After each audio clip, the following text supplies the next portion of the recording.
Welcome to the Monday, April 3rd meeting of 2023 meeting of the Wayzata Planning Commission. I hereby call the meeting to order. My name is Larissa Stockton, and I'm Chair of the Planning Commission. I have a few words about how to participate in this evening's meeting. Hybrid meeting information. We have meeting ID number 853-0624-9579, passcode 145470. Members of the public may attend this Planning Commission meeting in person, provided they follow all city policies and protocols related to the pandemic. Members of the public may watch and listen remotely by viewing the meeting on Channel 8 WCTV and at the city's website at wayzata.org/WCTV. Public comment during the public forum and/or public hearing portions of the meeting may be provided in person at the meeting in advance or by logging into the Zoom call and raising your hand during the public hearing. When your name is called in the meeting, you will be seen and heard in our council chambers and the cable channel. You'll be asked to unmute, and then you may begin your comment. All public comments must include your full name and address. The city encourages comments or questions about items on the agenda, and when possible, request that you submit them in advance by emailing publiccomment@wayzata.org, calling city staff at 952-404-5323, or mailing Wayzata City Hall at 600 Rice Street East, Wayzata, Minnesota 55391. Attention, public comment. Next on the agenda is the roll call. Planner Carls, would you please call the roll? I'm actually going to pass it to consulting planner's waiver for this one. Passed. Chair Stockton. Here. Commissioner Schwalbe. Here. Commissioner Sorensen. Here. Commissioner Douglas. Here. Commissioner Merriam. Here. Commissioner Severson. Here. Commissioner Elg. Here. Perfect, thank you. Next on the agenda is the approval of the meeting agenda. Does anybody have any questions or proposed changes? If not, may I have a motion to approve the agenda as it's presented? So moved, Douglas. Thank you, Commissioner Douglas. May I have a second? Second, Schwalbe. Thank you, Commissioner Schwalbe. Any further discussion? Those in favor, please say aye. Aye. Those opposed, nay. The ayes have it, and the motion passes and the agenda is approved. Next, we have the approval of the consent agenda. This evening consent agenda consists of approval of meeting minutes and workshop minutes of March 6, 2023. Does any commissioner have any questions or comments on any items on the consent agenda or wish to pull an item for separate discussion or action? Yes, I do, Chair. Commissioner Severson. Yeah, I just want to note that the workshop summary from March 6 indicates that I was present and I was not. Huh. So I just want to make sure that that was noted in the record. Okay. Thank you. Thank you. With that adjustment, can I have a motion to approve the consent agenda? So moved, Douglas. Thank you, Commissioner Douglas. May I have a second? Second, Severson. Thank you, Commissioner Severson. Further discussion? All those in favor say aye. Aye. Those opposed, nay. The ayes have it. The motion passes, and the consent agenda is approved.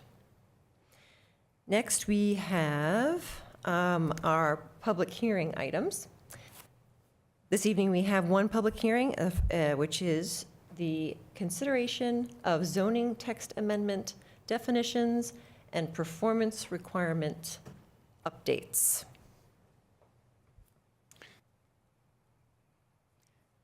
I know we're experiencing some technical difficulties. Naturally, we are. A question that I have is, if this is not showing on the screen, are you guys seeing it on your monitors? No. Okay. No. Now I see Now it. it's up. Now we see it. Okay. Well, the thing I'll note is I don't know if I'm going to be able to get the lectern computer to hook up to the projector. I'm not an Okay. expert at that, but this presentation really closely follows the staff report. So if you have that in front of you, you should be able to see everything that I'm talking about. Okay. That said, I'll pull up the presentation and it'll probably pop in and out for a bit, but we will have it for a lot of time. Wonderful, thank you.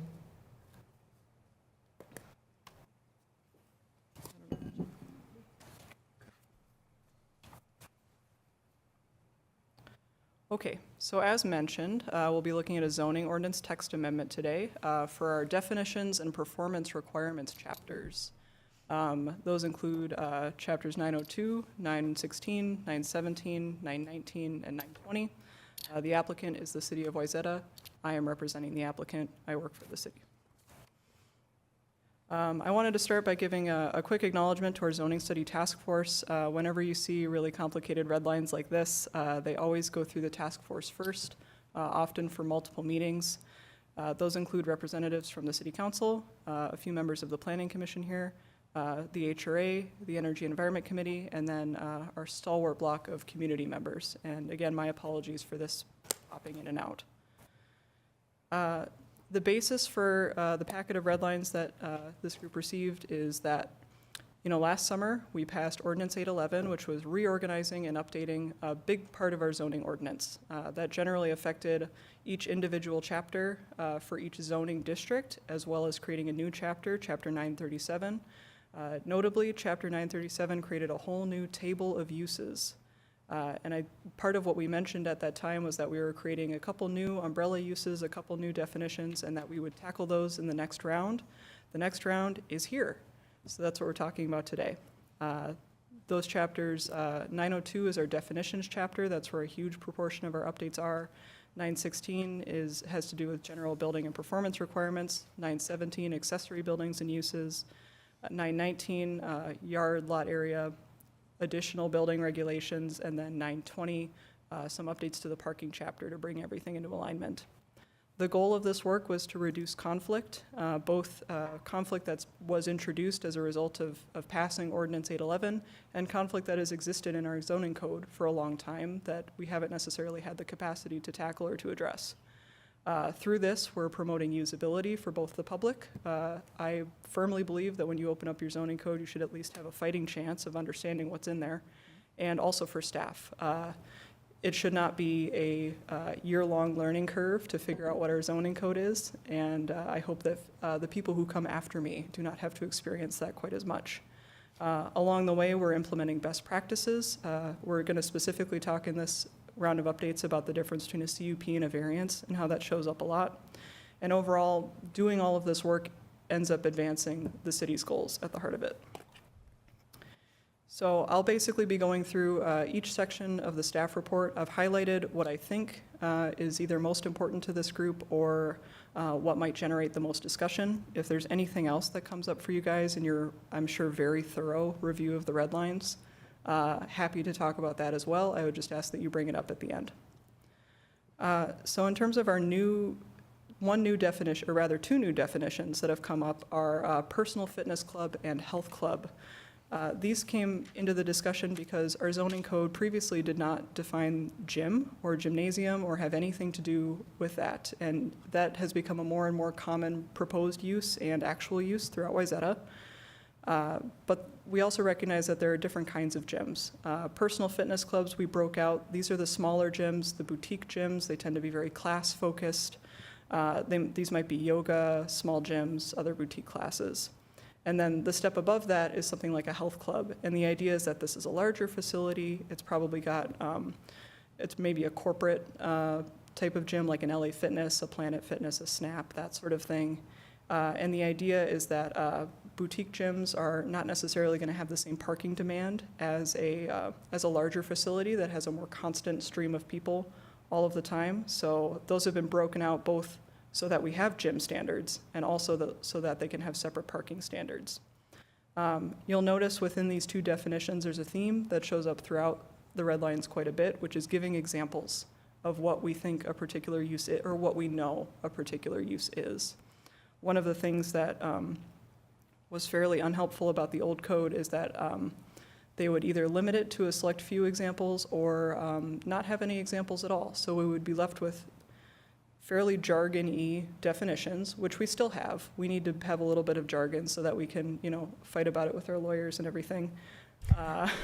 But we also want to provide a couple examples because, when I think about a facility that provides athletic activities, I want to know what some of those athletic activities are. And so when someone comes to town and says, I'd like to provide a gym that has a tennis court, I can point them right to Health Club and say, it mentions tennis. So that is the idea behind that practice, is to promote usability.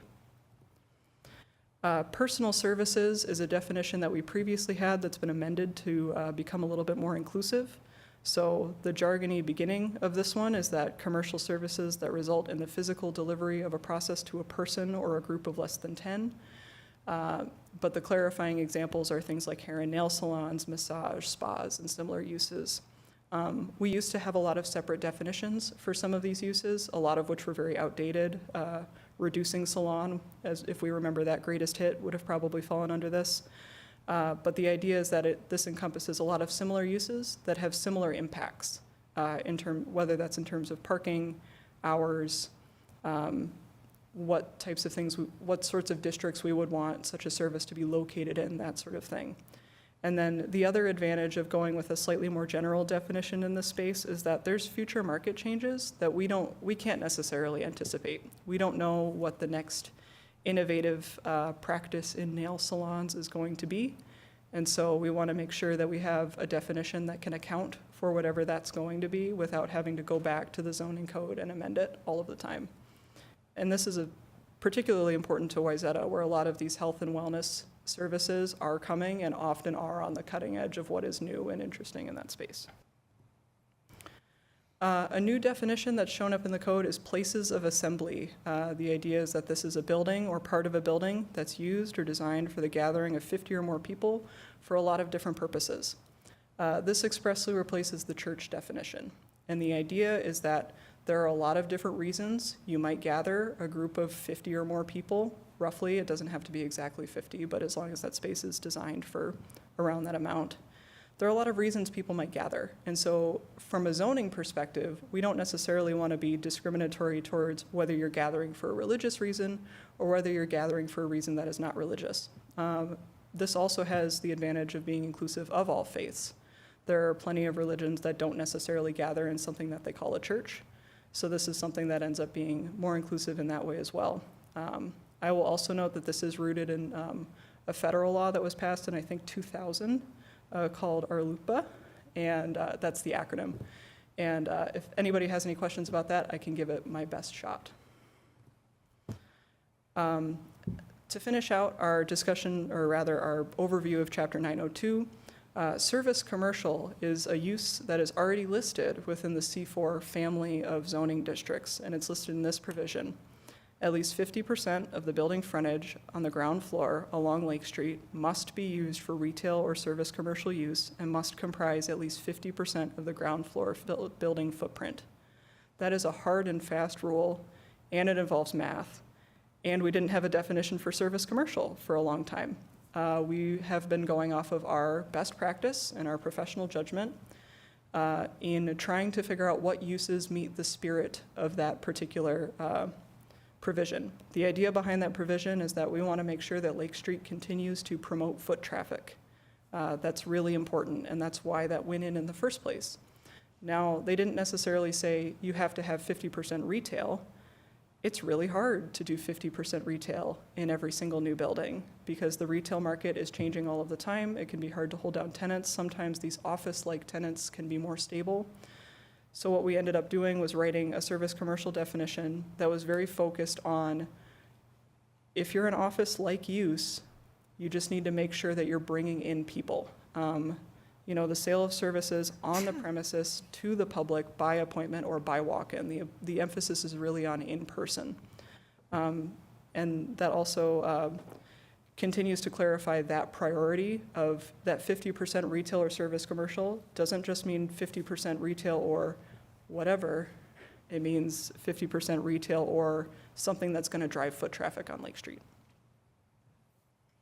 916, really limited changes here, or at least really limited changes of note. We clarified the definition for traffic visibility triangle. For the record, that triangle is, when you're making a right turn and you can't see around the corner, it means that there's something in the traffic visibility triangle. And so we try to avoid that, which is why we have a definition. We also added some language giving permitting authority for grading and drainage to the city engineer's office instead of only the city engineer. The idea behind that being that we love Mike Kelly and he's very capable, but there's also a lot of other really capable people in Mike Kelly's office and they should be able to sign off on certain permits. So that language was added. Before we move forward, and I really hope the projector stays on for this one, I just wanted to clarify why we use conditional use permits in some cases and why we use variances in other cases, because that's going to pop up a lot sort of from here on out in our discussion of the red lines. When we look at a conditional use permit, and most of this group has evaluated both, so I think you guys can appreciate the difference. These are for uses that are not permitted by right, but they can be if certain conditions are met. And they're only for uses specifically listed in the ordinance. So when we look at our zoning table, some things are going to say conditional, and we already have a set of criteria for those, and if you meet those criteria, you get to have it. These are for really common exceptions to certain districts. Versus a variance is what you would request if a really strict application of whatever the requirement is, let's say a building setback, would result in a practical difficulty. A practical difficulty meaning your proposal makes sense but isn't permitted, that your proposal doesn't alter the essential character of the neighborhood, and this is the most important one, that the variance is needed due to a unique circumstance on your property. There's some quirk of your land that makes it so you need a variance to do the thing that is reasonable that you want to do. So I just wanted to clarify that really quick before we get into the next set of changes. This mostly applies within Chapter 917, which generally has to do with accessory buildings, structures, uses, and equipment. 917.01 is a really convoluted section of the code, but overall, it regulates how accessory buildings relate to other buildings on the property, whether that's the principal building or whether that's other accessory buildings. There were a lot of CUPs in this section. We made them all variances. The idea is that there are a lot of things that regulate what an accessory structure is, how big it is, where it can go, and the exceptions that were listed within those CUP provisions either weren't necessarily common, or we felt it was more appropriate that they needed to prove a practical difficulty due to circumstances outside of their control. For instance, previously you needed a CUP if you wanted to do an accessory building that was closer to the lot line. In practice, there's no reason we wouldn't do that as a variance.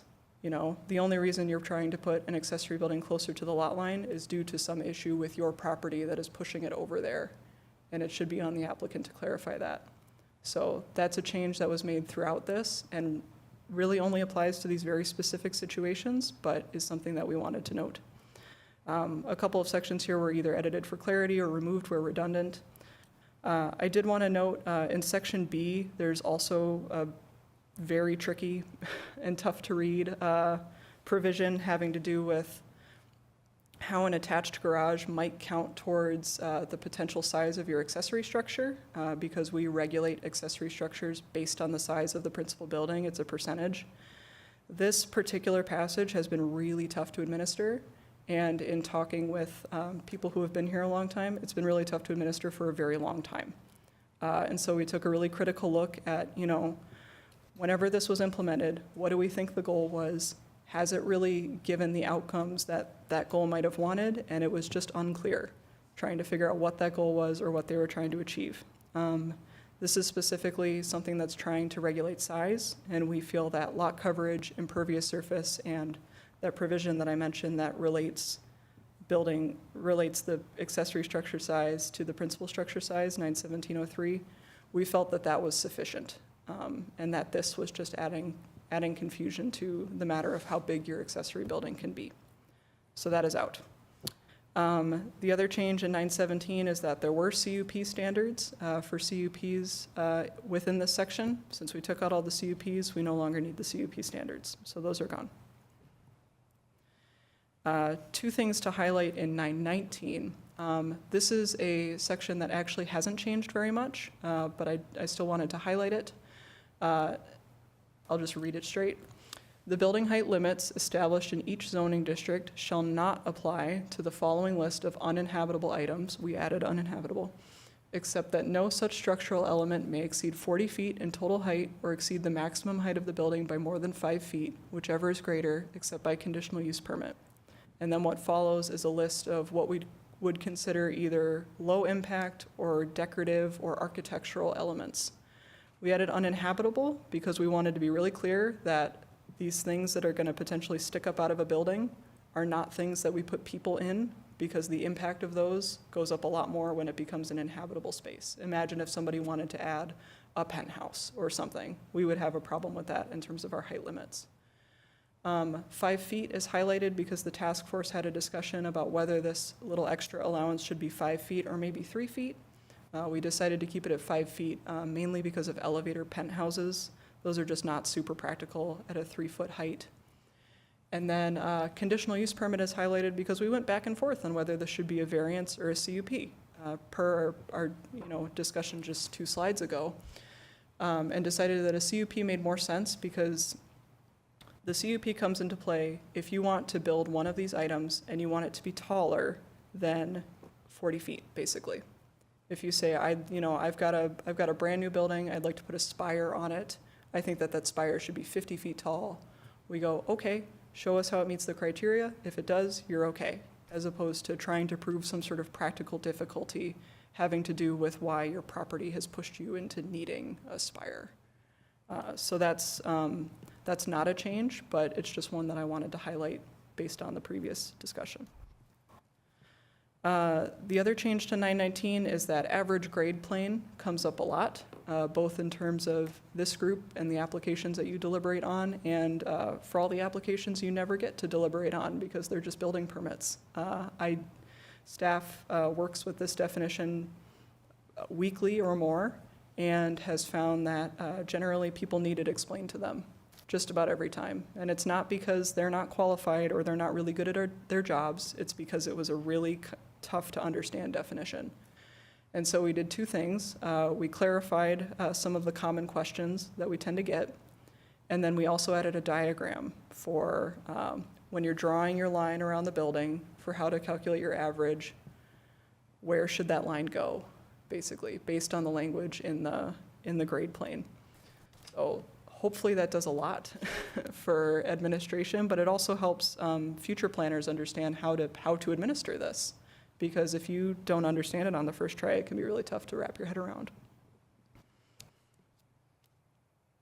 And trust me, every time the screen goes out, I'm working with the HDMI cable to try to get it back.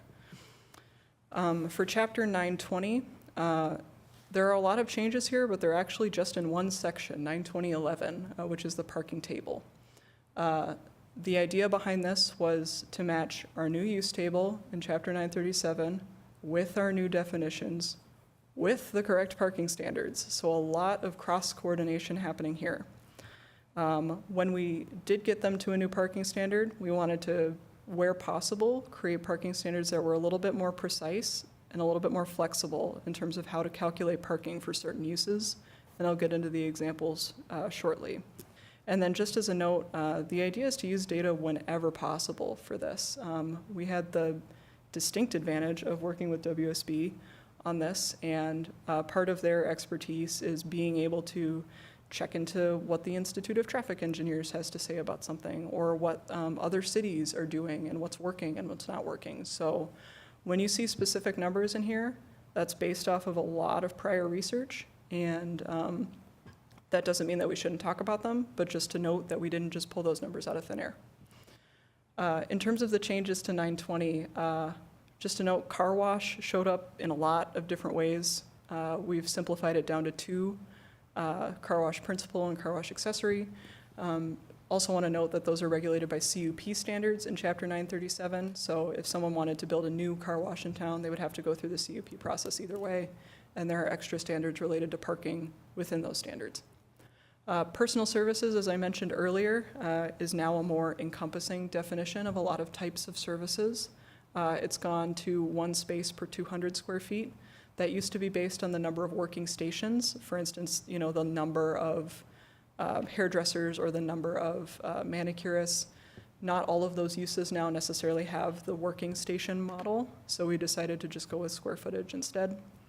And that also accounts for if there are staffing changes over time at those. You know, people come to us with a floor plan when they want to create a new business that they need to get approved for a building permit or whatever, and I have to ask, like, how many hairdressers do you think you're gonna have? And that might just be a guess at that point. So this is a little bit more objective of a definition, or objective of a parking standard. Indoor recreation is a more encompassing definition now. And bowling alleys, I think, is an adequate example of the type of definition that we used to have.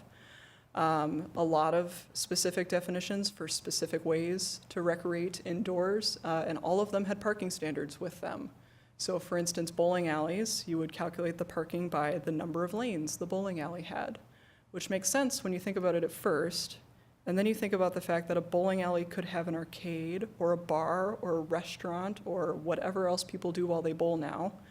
And as you consider that, and you consider all of the ways that people have fun inside, there ends up being like dozens of unique ways to do that. So it becomes really tough to, one, predict parking demand for each of those individual uses. You know, we're not necessarily going to have a line in the parking table for axe throwing, even though it's becoming really popular. And then if you did want to try to predict all those uses, it'd be a huge portion of the parking table. And that would be just a lot of real estate for something that's not necessarily going to be here all that often, and that's going to probably change a lot. So as I mentioned, all of those are now under one definition for indoor recreation, and you'll note that there is no parking standard listed for indoor recreation. And the idea behind this is to rely on a standard that comes just after the parking table. It's 92011C, and the idea is that if you are an unlisted use, basically if you're a business and you look in the parking table and you go, gosh, none of these fit what I do, then basically what you can do is provide a parking study or data or some sort of backup for how much parking you think you need. And so that ends up becoming a discussion with staff and potentially Planning Commission and City Council about, okay, you think you need this much, we're gonna look into our data, we think you need this much, and ending up on a little bit more precise of a number. And so what that does is allows for future unique uses that we can't necessarily predict without necessarily having to spend half our parking table on all those potential indoor recreation uses. Last slide.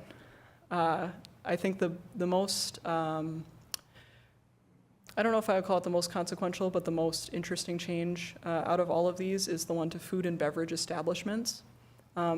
This group is probably really familiar with the 15.2 parking spaces per 1,000 parking standard. This equates to about 1 space per 66 square feet of floor area, just for your reference. The origin of that 15.2 is fairly unclear. In looking for information from Institute of Traffic Engineers and similar sources, it wasn't necessarily matching exactly, but it wasn't too far off. But the conclusion that we came to is that 15.2 is generally designed for full-service restaurants. And we've made similar statements when looking at, for instance, if this group remembers the Paco and Lime application last year, basically saying, here's our parking standard, it's generally for full-service restaurants. We've got to start thinking creatively when it comes to not that.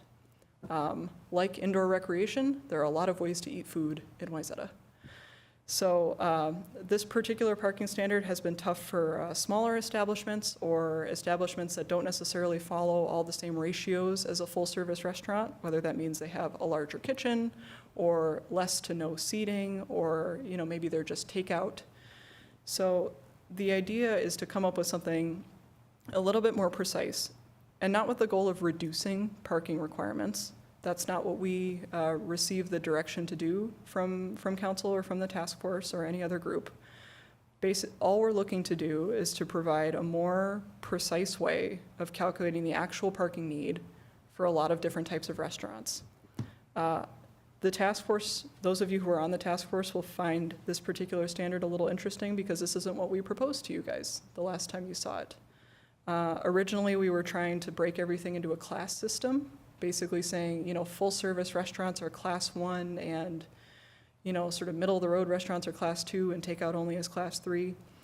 That worked for a bit, and then we put it up against all of the different kinds of restaurants in Wayzata. I made a list of every restaurant in Wayzata, and I said, what class does it fit in? And there were immediately a dozen restaurants that didn't fit in any of them. So we were finding that while it was a little bit easier from a plan review perspective, it wasn't necessarily going to be precise enough or fair enough to restaurants of different kinds. We could foresee a lot of conflicts of like, are you a Class 2 or are you a Class 3 kind of discussions. So the idea is to break it down between a seating area, bar area, and the kitchen plus everything else area. The idea is that the bar area requires the most parking. You can really get shoulder to shoulder in a bar, and you can really have a lot of people in that section. Versus a seating area, which is a little bit more spread out, generally a lot more easy to predict. There's a number of seats. And then the kitchen area is generally just staff, and they're not necessarily going to be packed in like people dining or people at a bar would be. And so the space per square footage requirements are designed to reflect that. And as I mentioned before, this is based on both data from Institute of Traffic Engineers and also a lot of research from other cities on this one, because there's a lot of different ways to do parking for restaurants, and this is one that a lot of other cities have found success with. So in terms of next steps, first we'll talk through any questions that you guys have for staff right off the top. We'll open and I assume fairly quickly close the public hearing, and then we'll get into our full discussion. When you discuss, keep in mind this is a legislative review and decision, meaning that you have a wide discretion on whether to recommend approval or denial if you've got a rational basis for it. And as you consider these questions, are these zoning amendments consistent with what you know about the comp plan? Do these changes create any additional conflicts that you've noticed based on your knowledge of the code or your fresh eyes on the red lines? And then out of this discussion, are there any specific changes that you would recommend ahead of City Council consideration that we missed, or that as residents of Wayzata you understand would be better than what we've proposed? Once we're done with that, we'll go to our proposed motion. And that's it for me for now. Thank you. Oh, well, that was a lot. Thank you, Planner Quarles. Definitely a lot of information there. Just a quick question.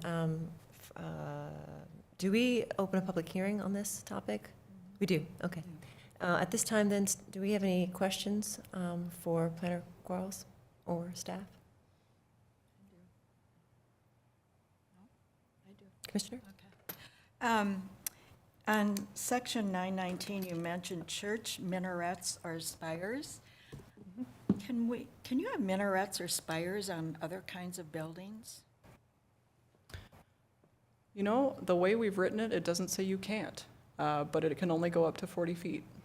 And if you wanted it to be more, you need it to be a But you specified church. If somebody else came in with a wanting to do a spire, spire.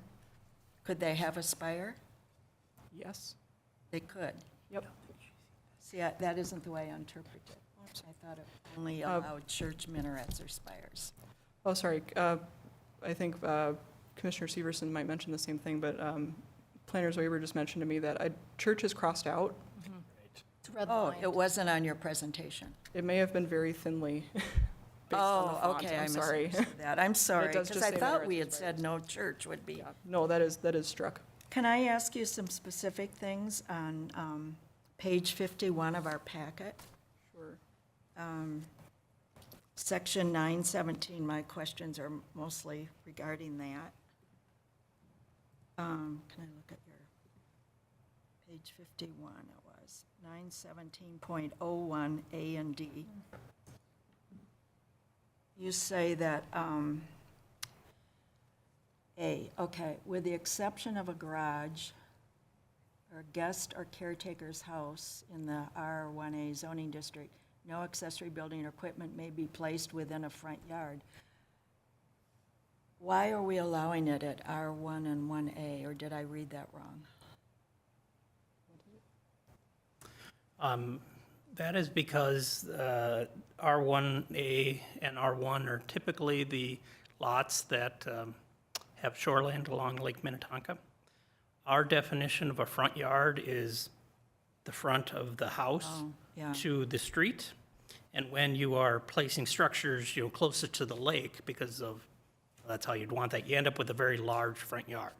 So Okay, in many of those developments, the house is deepest, Sure. and then the garage is in front. I wasn't, yeah, that makes sense, okay. And then under D, except in R1 and A, no more than one detached or attached private garage for each single-family dwelling. So they could have more than one detached garage on their property?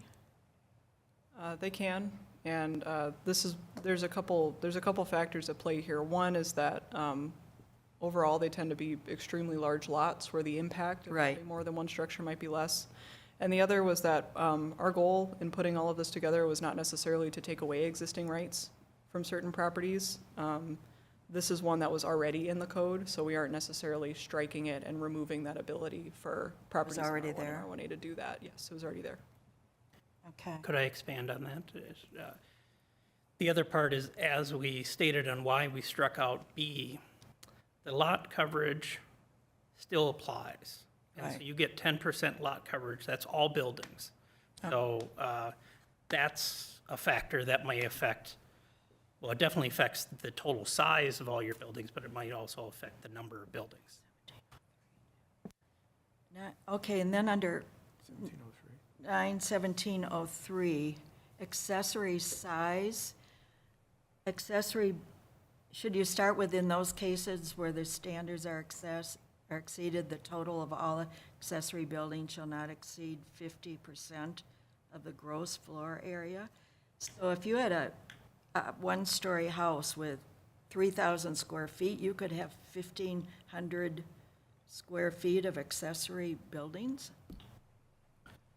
I mean, it would be subject to lot coverage and all that, I understand, but I mean, is that even a probability that that just seems like a lot of accessory? The purpose of upping it from 30 to 50% was to let lot coverage and impervious surface do more of the heavy lifting. It is more likely that you will hit lot coverage and impervious surface limitations before you hit a requirement that has to do with the floor area of your home. It's basically meant now as sort of the last ceiling before it's like, good Lord, you can't make an accessory structure bigger than this, if that makes sense. One other reason that we Bothers considered me. this is we are getting requests for smaller homes than in the past. And so if you, like, one of the things we added was a single-family, one-bedroom home. If you only were allowed to have a garage that was 30% of that, Yeah, that's not even a typical car garage. So some of this is we are getting more and more requests for smaller homes. I'm just thinking of our larger 2-acre lots, Yeah, or 1 acre. Am I the only one that? No, I caught that, but hearing your And you have a explanation about the smaller homes makes me. That's the one thing that caught my eye too. I was curious if my kind of gut on it was 50% seems like a lot. Yeah. Could it be based on the zoning, the percentage? It could, and we did have some discussion about this, of whether this should be separate from 91701. And the reason why we did keep this separate is particularly in what we struck of in the case of single-family detached dwellings, this applies to any zoning district. So Correct. if you had apartment buildings, if you had commercial, if you, if you had an office building, now, not always with office buildings do you have accessory structures, but we do have them commercial, particularly like if you were looking at an example where you had a gas station and they may have a separate car wash that's on its own, those become accessory buildings as well. So, I'm to thinking get of to what you're referring to, we might unstrike the except cases of single family and take a look at 91701 and make sure that we would address it in the proper zoning district. But I did want to point out why this is a separate section, as it applies to all zoning districts, all uses, not just simply residential. Yeah. I mean, I was thinking more of single-family home, and if I were building a house or if I lived on a 1-acre lot and somebody was building a new house and they added all these accessory buildings, I'd be kind of a little concerned about that. I didn't know if you could, Just not necessarily to play devil's advocate, but you would be fine with one large accessory building rather than multiple smaller accessory? no. Okay, It's the total of the it's a accessory. total, right, okay. I don't know. I just struggle with that one. And I just want that in the record so that when councils, if anybody else has anything to add to that. Well, we're just going to ask some questions to staff now and then go to a public hearing. So this is more for clarifying. Right. And we can bring it back to discussion after the public hearing. Yeah. So if there's any more clarifying questions, we should ask those and then go on to the public You wanna hearing. I have one more. Go ahead. Page 60 of our packet, section D. Why strike the sentence, "It will not cause considerable depreciation"? I can't remember what chapter that is. 60 here. Chapter 919. D. And you talk about design, exterior architectural design, structure already constructed, blah, blah, blah. With the character of the surrounding neighbor, to match the character of the surrounding neighborhood. Then you took out "as to cause significant depreciation in the property values of the neighborhood." Why did you take out that statement? And it was also where they talked about, in another area, about that or blighting the property. Right. I caught it there. Yeah. Yeah. And I'm wondering, okay, do the design standards and other lot coverage and all that dictate that it won't cause a blight in a neighborhood or cause a depreciation? But we're very careful about residential that, the setbacks are similar and the design standards and the size and the blah, blah, blah. And does that make sense? Or I'll is that take something the- you saw in another city, or, I was just curious. Commissioner Douglas, in this particular example, I'll address this. I'll be curious where the other one is. Part of this is how this starts, when we apply this. This is about receiving a building permit. So this is not a conditional use permit, it's not a variance, it's an administrative permit. And so staff gets an application. As you stated, we have other sections in the code, we have design standards, et cetera, that we're looking at. This is an item that often gets raised by neighbors when we're in a conditional use permit or public hearing process, or is a standard actually of a finding for a conditional use permit.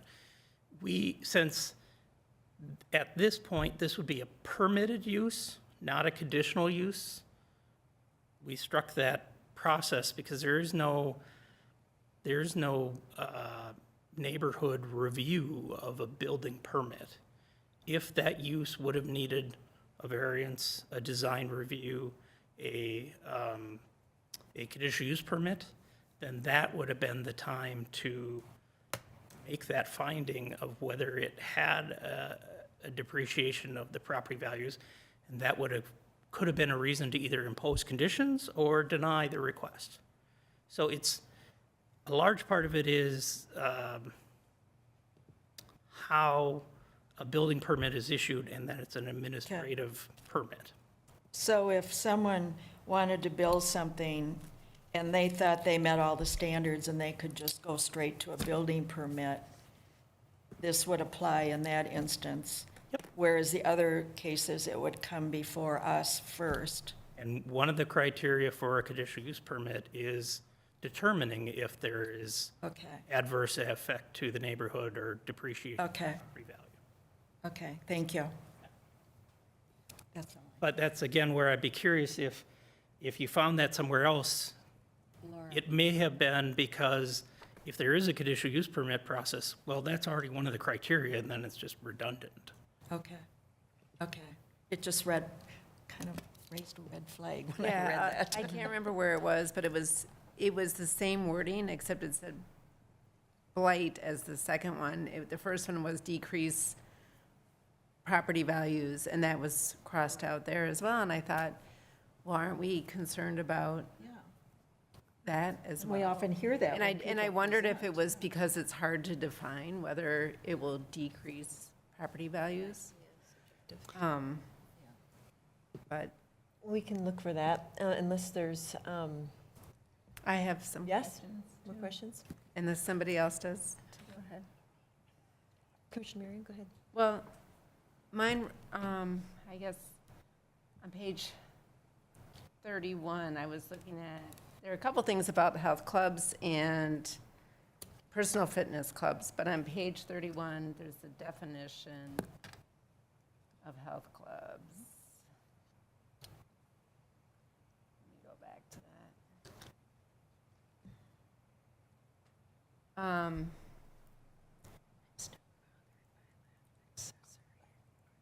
It's out of alphabetical order, by the way, but I know you'll correct that. Yeah, it's up there right now, but I'm looking at my Oh, screen. no, it's gone. It says a facility over 3,000 square feet which provides athletic activities, which, could also be group fitness, as do the personal fitness club, such as tennis, da-da-da-da. Can you say, instead of such as, can you say which may include? Because physical activities can be a whole host of things, but it sounds like in a health club, you can also have tennis, handball, right, I think it's better wording, which may include. Sure, and I can double check what language we've been using consistently throughout 902. I think we've used which may include. I don't know if there are other instances of such as. Yeah. I can check for those. Such as, yeah, I don't like it as well because a health club, we're just trying to say it's a huge facility and maybe it does only have fitness classes. It doesn't necessarily have to have tennis and all the other things. And then my other question was regarding the parking requirement, because I think of Core Fitness, is that what it's called, that yoga place? Core, anyway, I've been there. And there's studios or their workout areas or gyms, and they cram people in there. And those parking lots are overflowing. So I'm not sure that the parking standard needs to be that different between a health club and a personal fitness club. I would suppose my only question in that case would be, did you say this was multiple studios? Yeah, and they're not always both being used, but they have 2 or 3 of them where they have yoga classes. Isn't it Core Power Yoga? Isn't that what it's called? Yes. Yeah. Where is it? Well, the one I've been to a couple of them, but there's one right over near Ridgedale, off of that Vintage Road. And there's also a hair salon there, and so if you want to go get your hair done, you can't get a parking spot because it's filled with people at Core Power. That's totally fair. I think Sometimes. So I'm just saying, it's something we need to be cautious of, because it's not necessarily just like a Steel Fitness where there's a few people in there working out on machines. It might be a place that's attracting a lot of people. Even like, what's that cycle place too, where they have the bicycling, those would get really filled. Those parking lots got really filled as well. I can't remember the name of it. yeah, Soul Cycle, we'll see. yeah. I think my only question for this group in that case would be, is the issue the 3,000 square foot cutoff, or is the issue the use within the space? Well, I'm just saying, you're giving definitions, and then you're giving a parking requirement based on the definition. So I'm not sure which angle to look at it from. But I do feel that they perhaps shouldn't even be that different, because a health club is huge. You got a lot of square feet in there.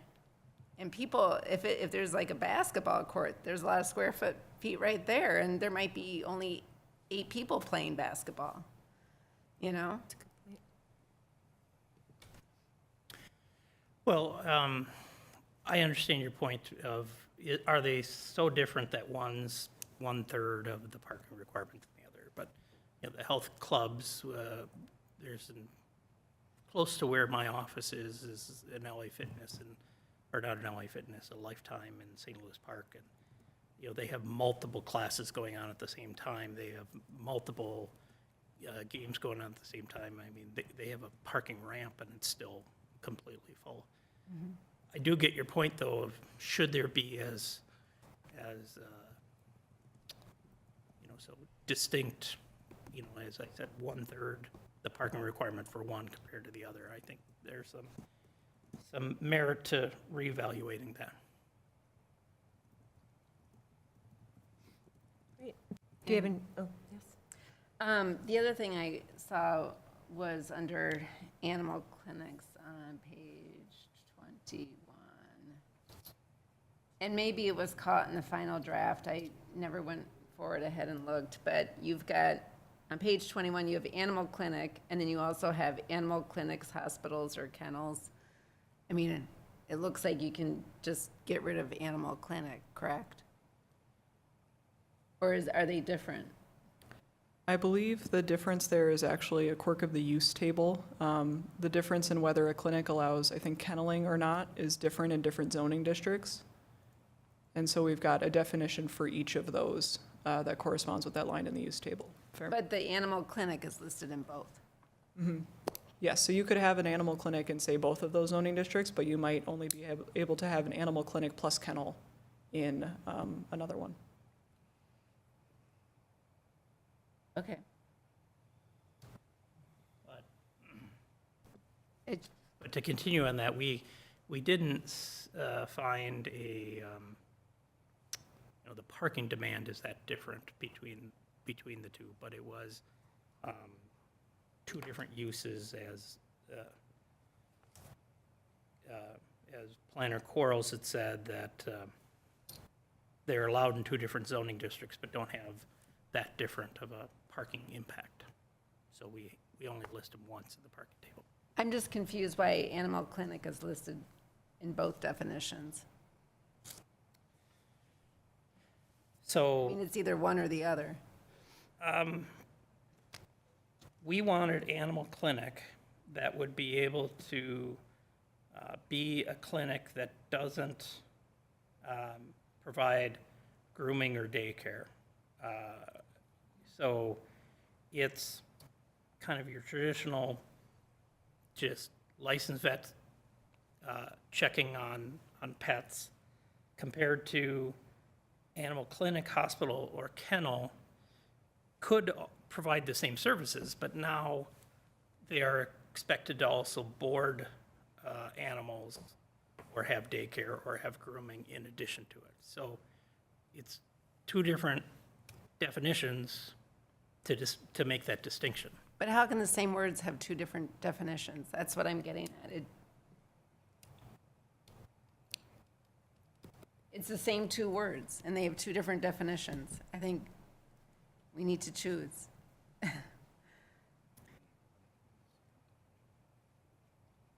It doesn't say and, it says or. Animal clinics, hospitals, or kennels. Yep.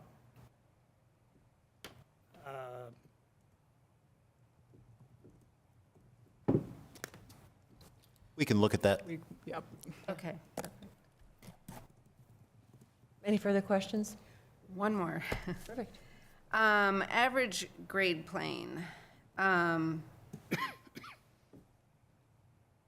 And my question is, and I've read through all of this, and can you explain to me, can an average grade plane be created by using fill? And if so, how? We have limitations on how much you can alter sort of the base on which your building sits on. There's a provision, I don't remember which chapter it's in, but it has to do with if you fill a certain amount across your lot, you need council approval. So you may remember from previous discussions, we may have talked about a 2-foot average of adding fill across a lot. So that's one. And then there's also another provision that leaves kind of any amount below that to the discretion of the city engineer. There's a provision that just says you can't raise the base of your building by adding a ton of fill. And so typically the way that's interpreted is that you can add a little bit, you might need to for the purposes of just leveling out your site. Anywhere from 1 to 2 feet is something that the city engineer is going to take a really close look at, and then anything 2 foot or greater is going to be what goes to council approval. So there What are are the guardrails on criteria that. for approval? I would have to double check. It might just be variance criteria. I don't know if I don't think we have a specific CUP standard for that. If I could build on that, though, the existing definition would allow you to raise your average grade plane by fill. So the current definition, in that very first diagram, you would take your measurement 6 feet from the foundation. And so therefore, not only would people fill which could raise the average grade plane, some people are even getting creative with retaining walls to be able to add fill at the 6 foot from the property line. This clarifies now, it's the lowest point between the building foundation and the 6 foot. So it's always choosing the lowest point. So even if you place fill, it's still the building foundation. Does that make any sense? So it's kind of closing a loophole that we don't think was ever intended. Particularly some of these artificial means of creating fill, like retaining wall 3 or 4 feet from the building, so that way you have a much taller elevation 6 foot from the building. Okay. All right, thank you. And I have one question. Absolutely. I'm just wondering how the change in the parking requirements could potentially affect the businesses in Wayzata, the current businesses, or is this primarily meant for future businesses? It is primarily meant for future businesses. Whenever we make changes to the zoning code, if you were compliant under the previous code, we don't ask you to come and make a change. If someone were to propose a substantial change to their property, whether that's a completely different business in the same space, or to be more specific, a completely different use in the same space, then we would look at the new code. But other than that, if you are currently, for instance, a restaurant following our parking standards, you could continue to hew to the old parking standard until you substantially changed something about your setup. Okay. And if you did apply these proposed parking requirements on any current businesses in town, have you looked at how would it have changed it, or is it about the same? We applied it to a few. Generally, it's pretty close to the same. Like I said, the idea was to just get a little bit more precise with it. I would say that for full-service restaurants, it stayed the closest, and then for some of the really small food and beverage establishments, though, that requirement may have gone down a little bit based on how, for instance, kitchen space is broken out as opposed to other types of spaces. Okay. So the businesses in town would not have an issue with this? Well, they wouldn't have to make a change based on this. If I could build on that a little bit. I don't know that they won't have an issue. We looked at 9 restaurants, and 7 of those, basically 5% either way. It's pretty close to the same. The 2, which would require much more parking with this adopted, well, maybe much is too strong a word, would require more parking with this adoption, are Caribou and My Burger. And those are 2 establishments that have a fairly small kitchen compared to the restaurant size. So if you are not serving a lot of food, or you're serving a lot of food that comes semi-prepared to the establishment, you're probably going to need more parking than in the current code. But for the majority, You know, we looked at Maconda, Chipotle, Crispin Green, Steak and Spade, and the city's Muni. They're all within 5% either way. It's just the uses that are, you know, really small on the kitchen side of things that will be impacted. Okay, thank you. Perfect. Commissioner, I have a few more questions, but I believe Commissioner Al does as well.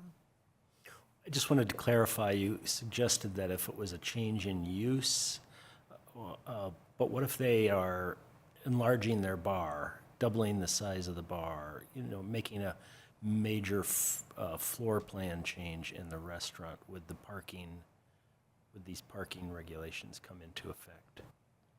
That's a really good question. The thing that first comes to mind for me is that typically when we talk about these uses that are sort of legacied in from the previous code, we're typically looking at what are the protections under the state law on nonconformities, whether that's a nonconforming structure or use.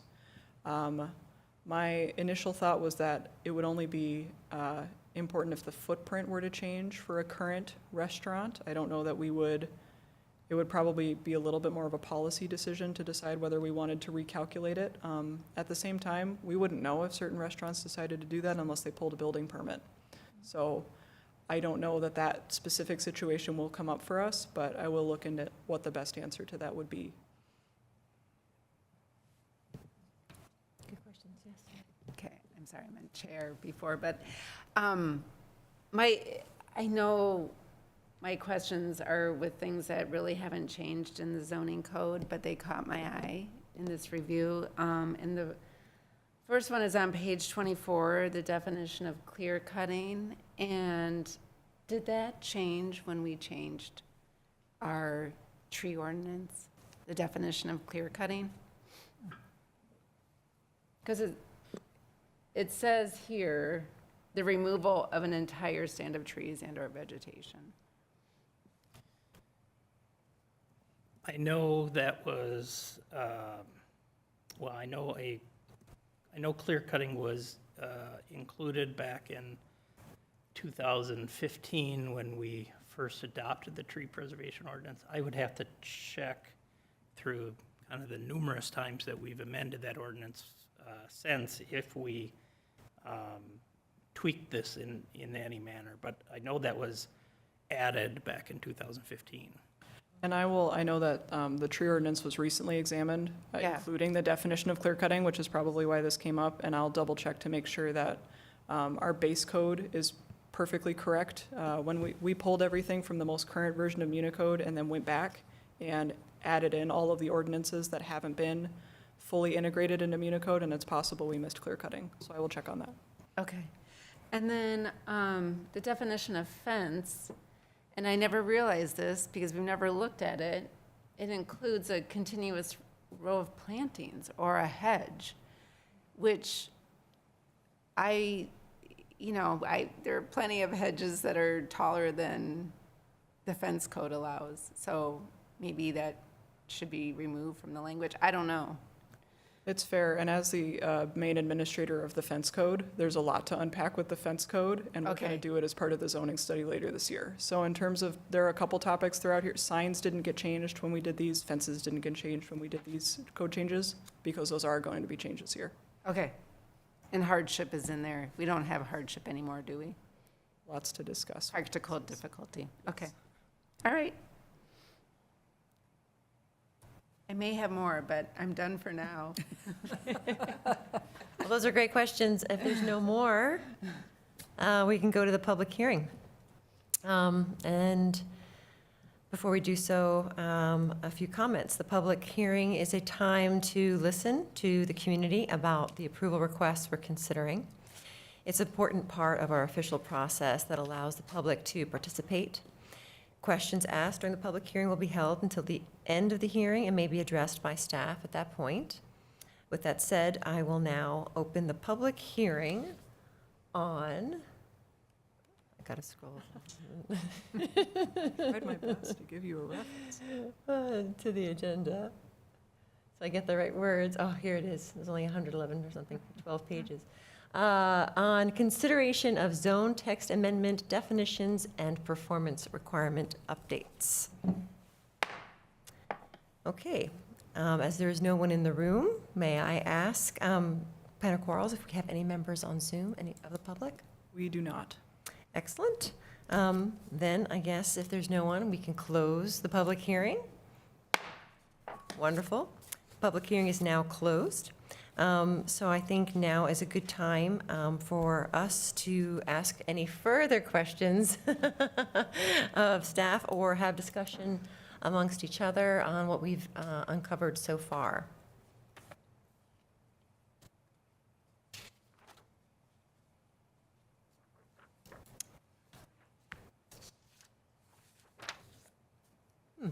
Silence. I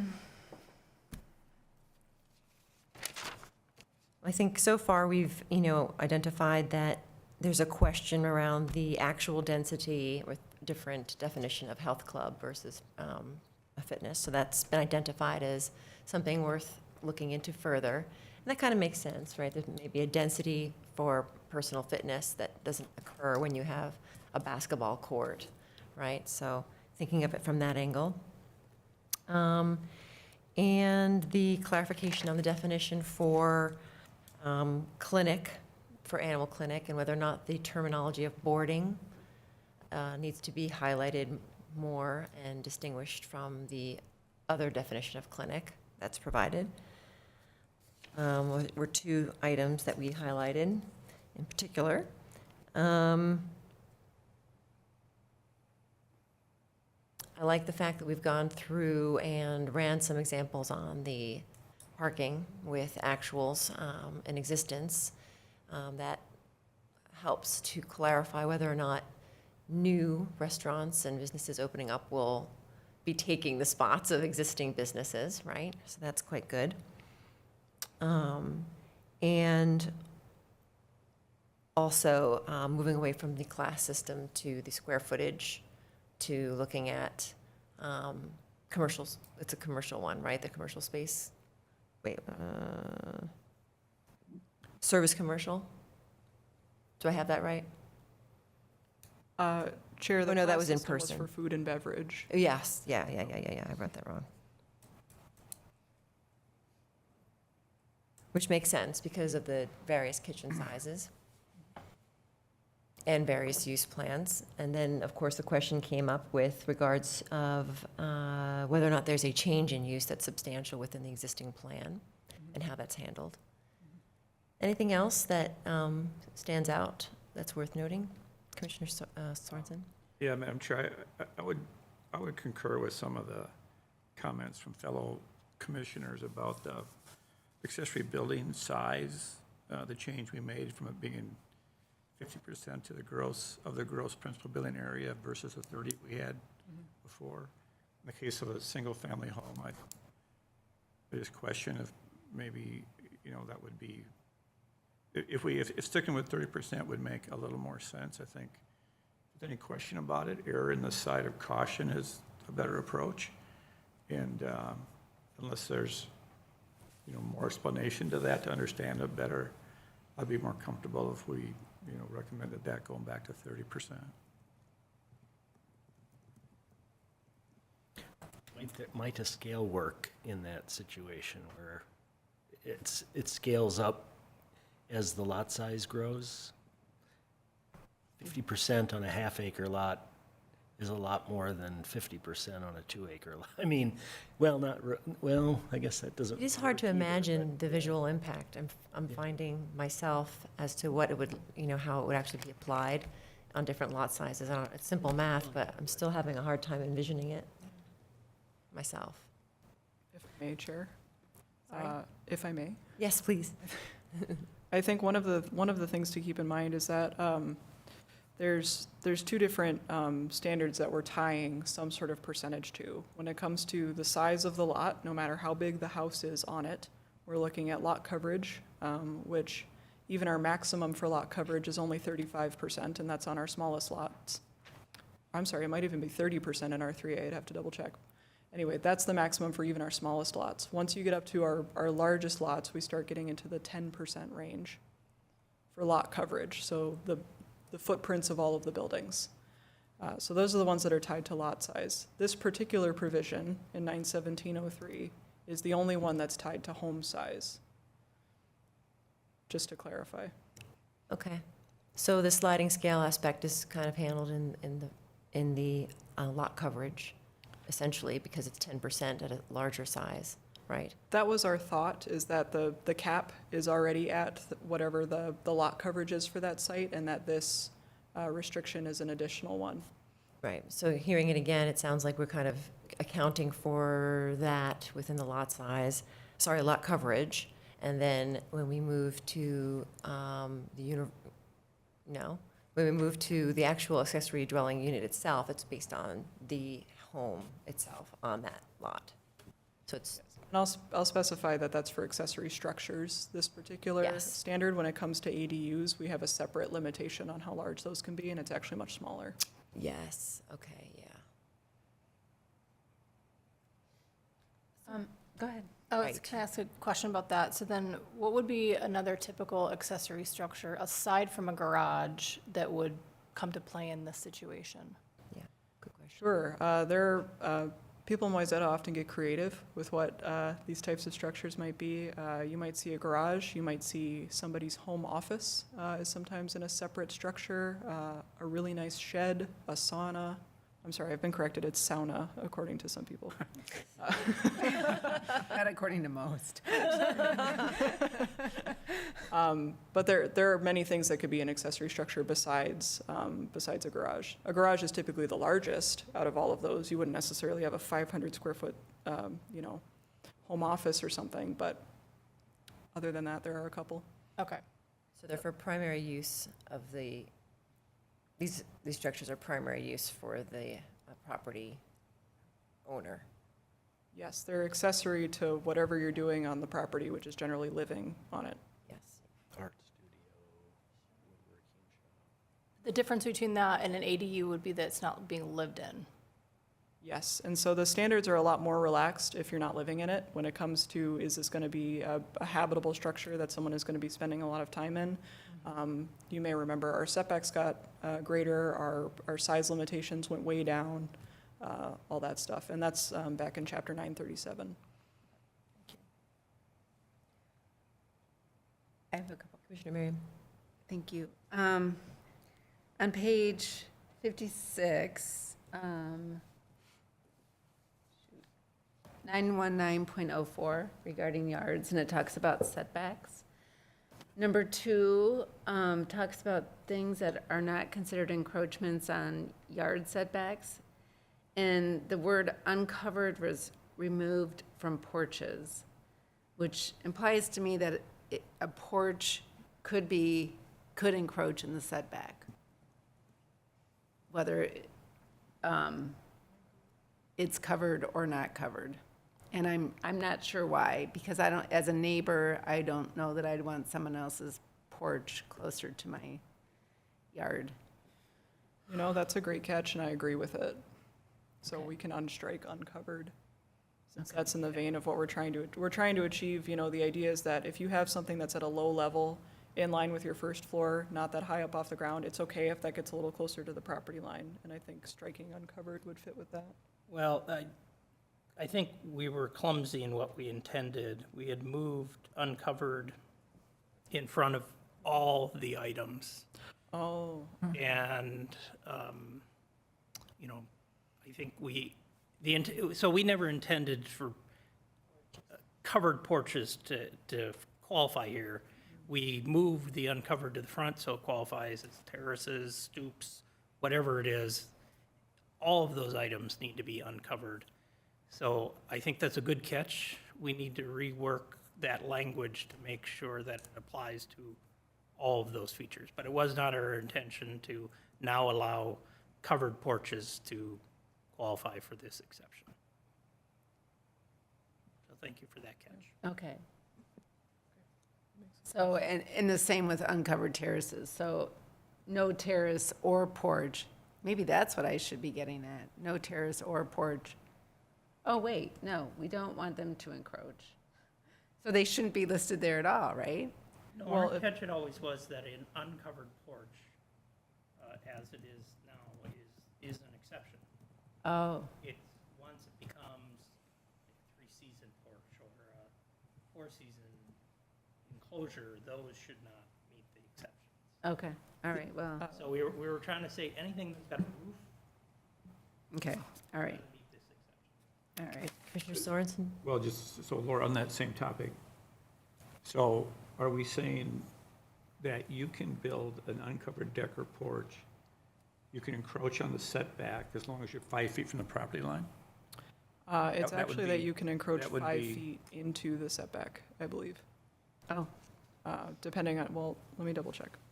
So it's 5 feet into a required front yard, so that would be over the setback. And then I think in any other side of the home, you can get within 5 feet of the property line, is the idea. And the example here that you guys will remember is when we looked at that porch on 247 Central on the front. That's what this was. If that had not been approved, that would have stayed as a deck.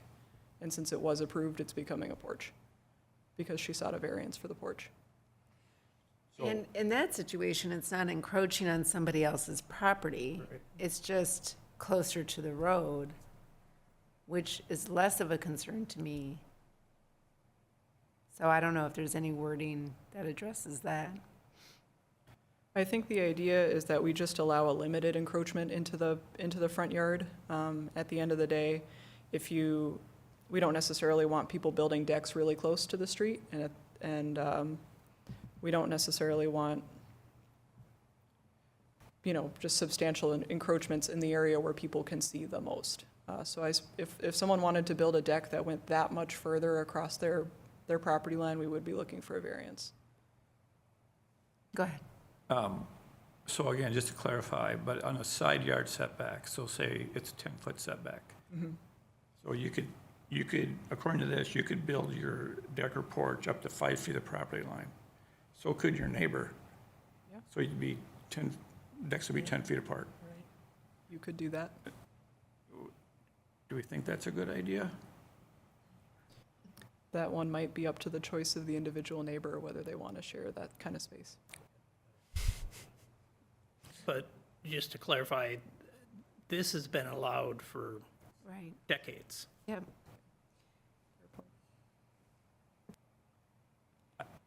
I just don't think that's a good idea, but, Yeah. I guess maybe it's been there a long time, hasn't been an issue, but you're always worried about the case where someone wants to do it and they comply with the zoning ordinance, and you end up with something people aren't happy with. Commissioner Elg? I would agree with planner quarrels. It's up to the individual homeowners. I mean, to disallow something because you don't think it's a good idea, it doesn't seem appropriate. If the two neighbors conclude that they're fine with that, and it's within the limits of the policy, it should be fine. As long as they both agree. Yeah, as long as they both. That's not, Yeah, that doesn't. that's a big, Yeah, that's the question. yeah. I would think whoever builds first has the upper hand. But didn't we say ADUs could be 5 feet from the side yard? No, what we ended up going with for ADUs is if you've got an existing detached garage that happens to be close to your Oh, side yard yeah, lot that's line, what it you was. can build on that, but if you've got a new one, you need to follow principal structure setbacks. Good.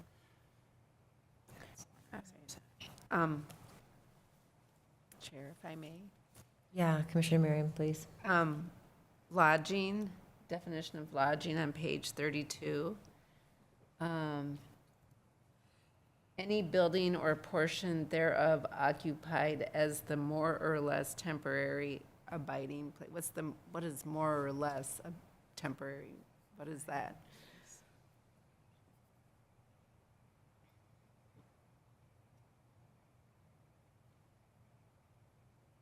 I'm turning to Eric because he generally wrote this one. Some of our, I'll leave the rest of the discussion to him, but some of these more general definitions are ones that are more pulled from sort of a standard practice of what zoning definitions generally say. I don't know about the more or less specificity. I think the idea is just to provide some flexibility as to what temporary means.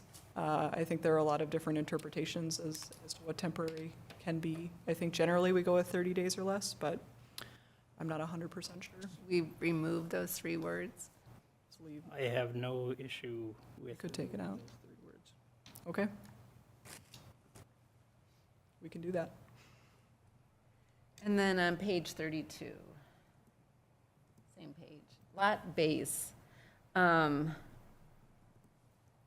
This has to do with subdividing lots, and suddenly we're only talking about if it's going into a 2-family dwelling. Where does this definition come in, and You're talking about lot base? the definition of lot base, yeah. Yeah. And your question is, Well, you struck or quadraminium yep, subdivision. and that's because we removed quadraminium and manor homes from all sections of the code.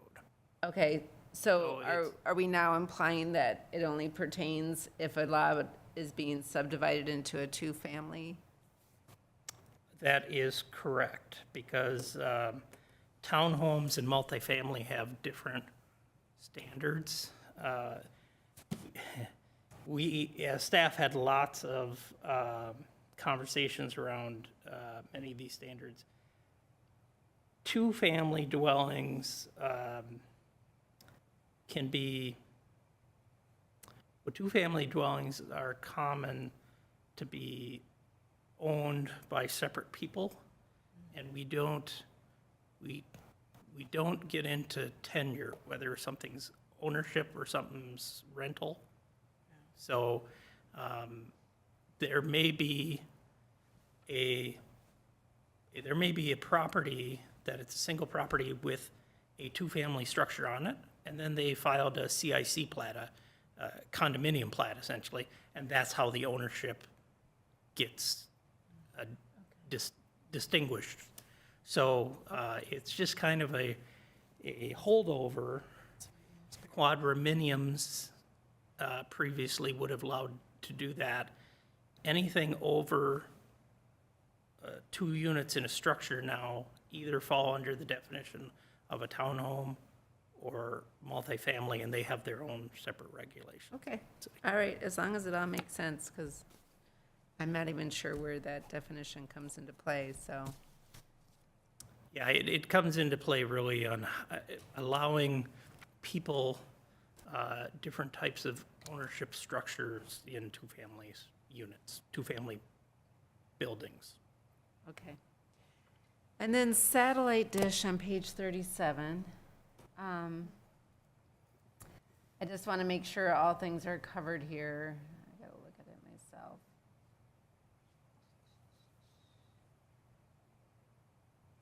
It shall mean a combination of the antenna, a low noise amplifier, and a coaxial cable. Does it always? Is that, I mean, you know, technology is changing all the time, so I just wanted to make sure that our definition covers whatever the latest is. Yeah, I can certainly double check and see if there have been any updates in how we talk about satellite dishes. I think part of the reason we didn't really discuss it or tackle it was because it didn't have to do with the effects of Yeah, Ordinance I know. 811, but it's worth a shot as long as we're in here. We're looking at it. So yeah. I'll check it out. Okay.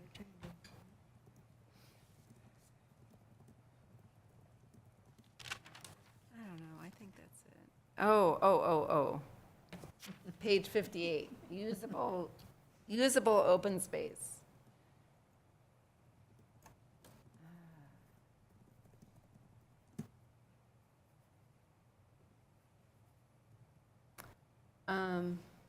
Why are we reducing the amount of usable open space from 500 square feet to 200 square feet?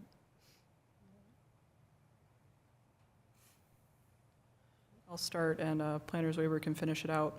One of the things that we've run into with this standard is that it is fairly unrealistic to ask for 500 square feet of open space per unit. I think the majority of multifamily buildings in town don't necessarily comply with this. In a lot of what we're seeing now is the older style of apartment buildings back in the 60s and 70s was generally you have an apartment building and then you have a big grassy green area around the apartment building. This is not necessarily the style of construction we see now, and not necessarily the kind that our remaining developable lots really allow for. And so requiring this 500 square feet of open space per unit adds up really fast when it's 500 square feet. So the idea was to bring it down into a number that was actually more enforceable per unit. And Planner Draper, you can correct me, but does that 250 square feet include balconies as well? You're bringing up one of the discussions we had. So this included a discussion with Van Meter Williams Pollock, if you remember, they were the architect that helped us with the design standards. And we, with their experience doing residential development, particularly multifamily residential development, we asked about, what is commonly what they provide for open space. This is not identical, but one of the reasons that we did it in 909.15, which is usable open space within the design standards, we have a standard of shared use open spaces shall be a minimum of 250 square feet. And it was that discussion that, at that time, that was kind of the industrial, the industry practice was 250 square feet. So somewhat consistency with the design guidelines is why we dropped it from 500 to 250. And why is there an exception made for elderly housing, memory care, and assisted living? The reason why is a lot of times that space is provided inside. Yeah. I suppose that doesn't necessarily mean that it can't be open space as, well, let me check that ordinance, but Yeah, open space by definition is outside? let me check, because it does say defined in 90202.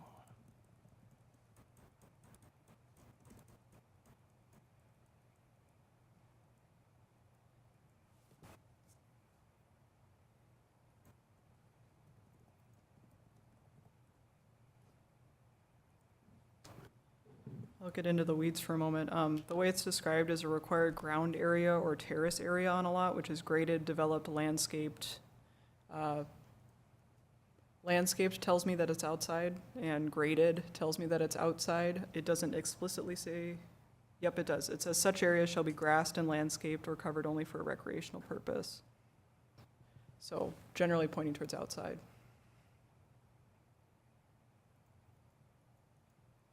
So senior living, it typically is inside, and how do we have something in the code that requires that on the inside for those buildings?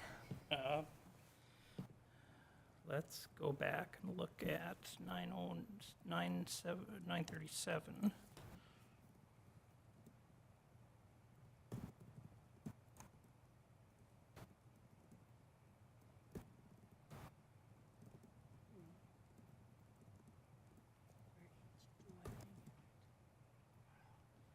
This is a little bit of a conjecture, but one of the things we might be relying on a bit is when it comes to senior development specifically, there are a lot more regulations at play than just ours in terms of Okay.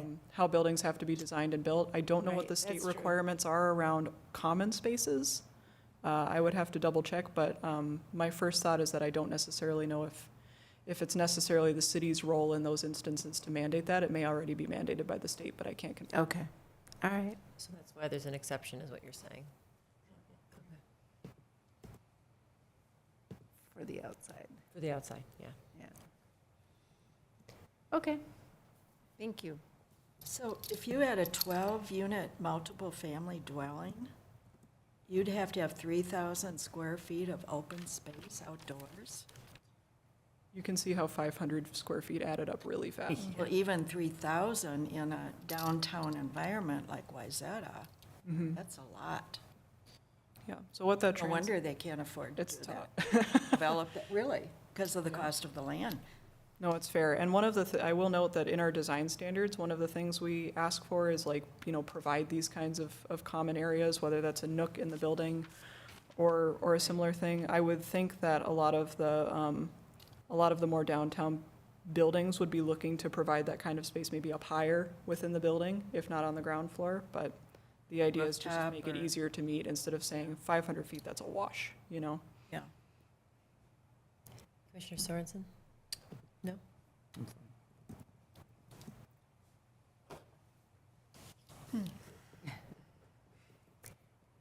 So we've had a lot of good feedback so far. I don't think I can summarize all of it. I can sure give it a shot. That'd be I've been wonderful. taking notes. Thank you. So, and some of these have been noted a couple of times. It seemed like there was consensus, and I'll tell you what, I'll check in with sort of the group and see if there's consensus around these issues, and then it'll be easier to set them as. Yeah, that'd be great. Okay, That's a will great do. way to it. I heard a lot of feedback around in 917.03, which is that accessory structure size as it relates to the principal structure. I'm hearing that 30% as a limit is maybe more popular than 50%, which is what we had changed it to. Is that something that the majority of the group agrees on, or does somebody have an objection? That's not something I agree on, but The alternative I also heard was we can restrict the 50% only to the denser, single-family zoning districts. So maybe maintain the 30% for R1, R1A, R2, R2A, but then allow more for R3s, R4s. So we could split it that way, where I like that option. smaller standard for the larger lots, which typically have the larger homes, compared to more leniency, a larger proportion for the smaller lots, which typically have the smaller homes. Is there a consensus for that strategy? I see nodding. I like that. Yeah, I mean, I think for me, I'm sympathetic to, like what you mentioned, very small home and trying to get a garage. It's going to be roughly about 400 square feet for a two-car garage. You can't have a house smaller than about 900 square feet. So to your point, if someone wanted to build a smaller home and a detached garage, I'm sympathetic to that situation. Yeah, I think we're good on that. Okay. For a couple things in 902, for health club, maybe striking such as and changing it to which may include when it comes to our list of uses that are examples. Staff reevaluating whether personal fitness clubs really require that much less parking per square foot than health clubs. Animal clinic, double definition, maybe saying and instead of or for the more all-encompassing definition is much clearer than the way that it's currently set up. Just because one of these standards is for if you have a lot of things, and one of these standards is if you have just one of those elements. See a lot of heads doing this, I'm gonna go with that. Yep. Double checking the definition of clear cutting to make sure that that is based off of the most current version of the ordinance, which would incorporate the changes made by the tree preservation ordinance recently. In 919.04A2, which is the exceptions to low things that can come over the property line, like uncovered porches, decks, et cetera, just being really clear that all of those listed things are meant to be uncovered. I don't know that I don't know exactly what the conclusion was on, seemed to be a lot of dislike on allowing the 5-foot encroachment, but I don't know if that's necessarily phrased as the acceptance of a red line or not, because we didn't redline it. Was there consensus there? Is that being a change that this group wanted to make, or no? I don't think we need to. If we're taking away rights, probably not. So, if it's already in the code, yeah, and it allows it in the code, then Okay. Removing the words more or less from lodging. Double checking that the definition for satellite dish is inclusive of all of the kinds of satellite dishes and structures one might be able to have. Staff will be checking whether how the state regulates indoor common space for senior living, assisted living, that sort of thing, and making sure that somebody's picking up the ball there. That may be it. The other two things that we'll be checking into that aren't necessarily like conditions on the application are if a current restaurant were to significantly change their layout and, for instance, like really increase their bar space or something like that. So having an answer ready for that. Yeah, that's a good catch. So with those changes and edits and notes, are we prepared as a commission to make a recommendation as a group? Well, I would be in favor of it. I am continually amazed at how much very minute work goes into being able to put together a report like this, and I think you guys did a great job. So I support it. Excellent. Commissioner Sorensen? Yeah, I think, again, it'd be appropriate to acknowledge all the hard work that went into this request or application, I guess, including, and especially, staff and the task force. And I think, all of us rely heavily on the hard work that staff does and the in-depth knowledge you have of these issues. And I think, at least in my case, I have a lot of confidence in staff that you're really working hard to make sure that you're providing, sensible clarity, usability, and consistency with the zoning code. So I could support this. I'd also encourage City Council to listen to the commentary tonight, because I think there were issues that are brought up that may be worthy of further thought and conversation. Excellent. Commissioner Douglas? I concur with what Dr. Sorensen, Commissioner Sorensen said. Doctor. Commissioner Merriam? Yeah, I'm ready to make a motion if you'd like and to move it forward. Yeah. Perfect. Please. I'd like to make a motion to direct staff to prepare a draft Planning Commission report and recommendation with appropriate findings, reflecting a recommendation of approval for the proposed zoning ordinance text amendment for review and adoption at the next Planning Commission meeting. Do I need to, with, Well, Commissioner, you may just want to append that to just say with the changes outlined by our planner. with the changes outlined by Planner Quarles this Yes. evening? Perfect. Thank you, Commissioner Merriam. Do I have a second? A second. Thank you, Commissioner Sorensen. Shall we do a all in favor vote? All in favor, please say aye. Aye. All those opposed, say nay. The ayes have it. The motion passes. The draft report recommendations will be on the consent agenda at our next meeting, and after adoption will go on to City Council for their consideration. Thank you, everyone, staff and commissioners, for all the detailed questions and very thoughtful conversation. Next, we can move on to any other items. Planner Quarles, do we have anything to discuss? Yes, I can give you a quick update of our development activities. One of the applications on, there are three applications on your next meeting. Two of them are by the same applicant. One is for, if you will remember the Wells Fargo project at 900 Wayzata Boulevard. They have been hard at work making sure that they have the correct architectural plans, getting ready for building permit. And one of the details that has come up is where to put their mechanical systems for HVAC and the like. They have elected to put those on the roof, which under our design standards is a series of design deviations. So that request will be coming in front of you on April 17th. Also on April 17th will be two CUPs presented by Planner Keyser for solar on city buildings, including City Hall, the library, fire, and the Muni.